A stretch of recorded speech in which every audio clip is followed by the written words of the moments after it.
Okay, so today we're going to talk about bankruptcy and divorce. I have with me Bradley Foreman.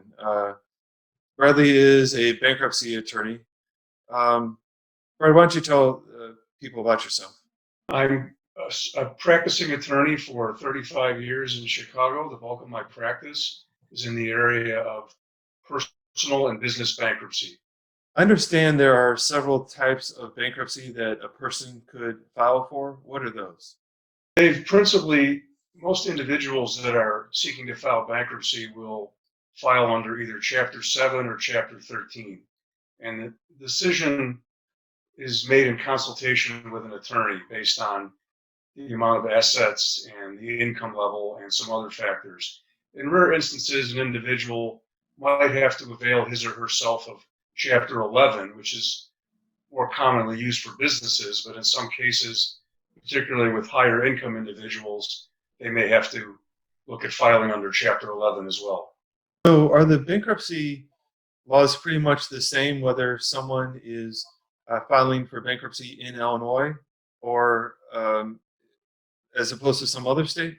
General, bankruptcy is governed by federal law, but there are differences from state to state, particularly with regard to properties that can be exempted from creditors. The amount of value you can have in your home, for instance, varies greatly from state to state, as does the amount of personal property that an individual might be allowed to keep.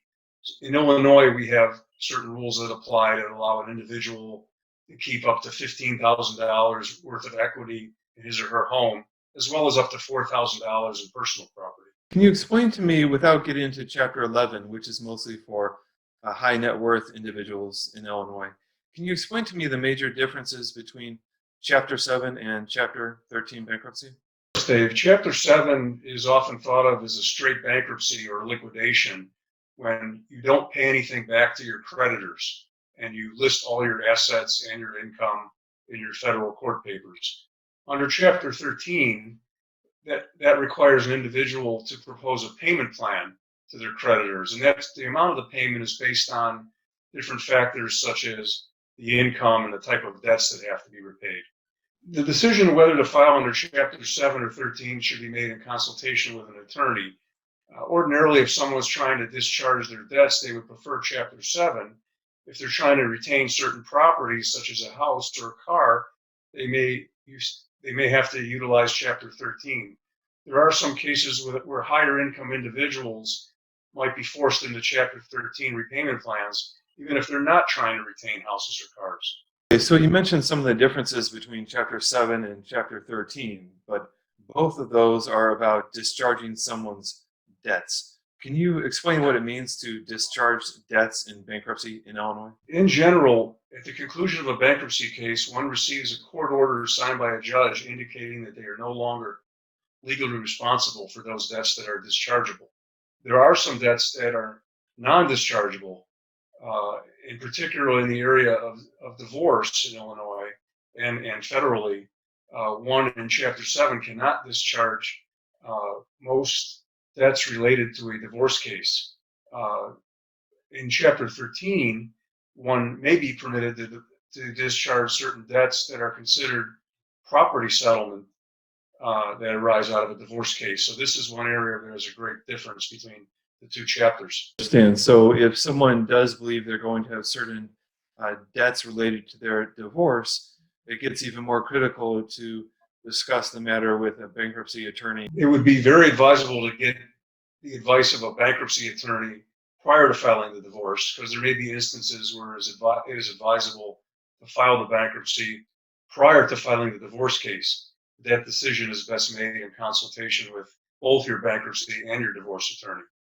Now, no one wants to pay their debt, I guess, in an ideal world. But how does the court determine if someone should be allowed to discharge their debts or not?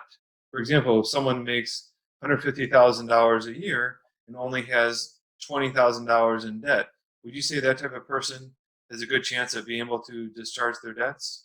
The determination of whether a debt is dischargeable is made in accordance with the United States Bankruptcy Code, and your bankruptcy lawyer should be able to advise you before your case is filed whether you can expect to receive a discharge. Even in the case of an individual with high income and relatively low debts, there may be portions of debts that are dischargeable, or even in the case of that individual, it may be advisable to seek an automatic stay and rearrange some of the debts, even in a case where they might have to be paid back in full over a period of time. So, in other words, there's no set rule to determine who can discharge debts in bankruptcy in Illinois and who can't. You would have to analyze the complete picture of someone's debt and income and assets to advise them as to whether or not they're a good candidate for being able to discharge their debts in bankruptcy. Is that right? Yes, Dave, and there are many other considerations. There are certain debts that may be dischargeable. There are certain debts that may not be dischargeable as a matter of law. There are other situations where a debt might appear to be non-dischargeable, but yet it requires the creditor to take action against the bankrupt person in order to seek an order of non-dischargeability. So each situation is different and has to be analyzed by your bankruptcy lawyer. All right, so there are a number of considerations when someone is trying to discharge their debts in bankruptcy in Illinois. How long does a case usually take, a bankruptcy case? Are there any general ideas you can give to people for that? Dave, in Illinois, especially in the Chicago area, one filing Chapter 7 can expect that process to take about 4 months from the time the attorney files the case until the time the final order is entered. Chapter 13 is a little bit different. Some individuals will have a 36-month repayment plan, and other individuals may have a repayment plan that can last as long as 60 months. And during that time, the person's case proceeds until they complete their plan. Certainly, it's advisable to get your lawyer as much information as quickly as you can so that the case can proceed smoothly. That being said, there certainly are cases that present unique challenges or questions being posed by creditors that can have a tendency to prolong a case in certain instances. And the Chapter 13 process, again, is a little bit different in that there may be discussions with the trustee about the contents of a plan that might delay the time when the plan gets confirmed. So there are a number of factors that can affect the overall time of the case. Okay, so Brad, you mentioned that sometimes some marital debts may be dischargeable in a Chapter 13 bankruptcy in Illinois. Now, as you know, often in divorce, the court orders child support payments in Illinois or spousal maintenance, formerly known as alimony. So, what about child support and spousal maintenance? Are those types of payments ever dischargeable in bankruptcy? That's a good question, Dave. In general, those types of obligations are not dischargeable in bankruptcy. However, under Chapter 13, one spouse might potentially be able to discharge property settlement debts arising out of a marital settlement agreement.